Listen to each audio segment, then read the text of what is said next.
A quick reminder to all my subs that the Welkin Moon giveaway is still ongoing. If you haven't entered yet, be sure to subscribe to the channel, like this video, and leave a comment below with your thoughts on today's topic. Now, let's dive into the details of what could be Genshin Impact's most challenging weekly boss yet.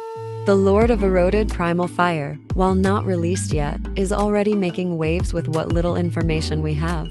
Connected to a location called Shukal the Abyss, this boss is shaping up to be an intense battle both in lore and gameplay. Whether Shukal is the domain where we'll face it or simply a thematic backdrop, its ties to the Abyss are sure to play a significant role in the fight. Let's start with the basics. When players reach Adventure Rank 60, the Lord of Eroded Primal Fire will be level 105. It boasts 3.8 million horsepower and an ATK stat of 15,176.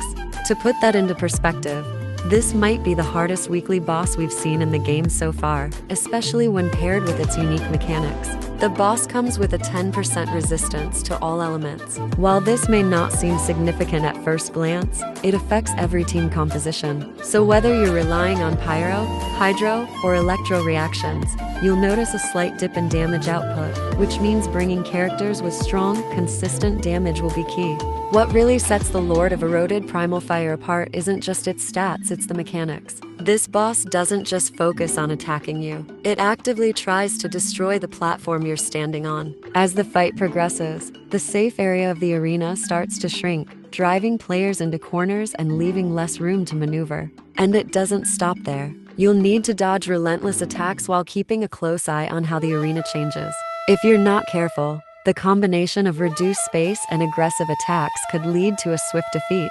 This fight will demand not just strong characters, but also quick reactions and adaptability. However, interestingly enough, the Pyro Traveler has a unique advantage against this boss. While the details aren't entirely clear yet, it's possible that their abilities interact with the boss's mechanics or exploit a specific weakness. So if you've been overlooking the potential of the Pyro Traveler, this boss makes him a want, if not, then a needed character on your roster. Okay, so given the elemental resistance and dynamic arena, certain team compositions may shine more than others.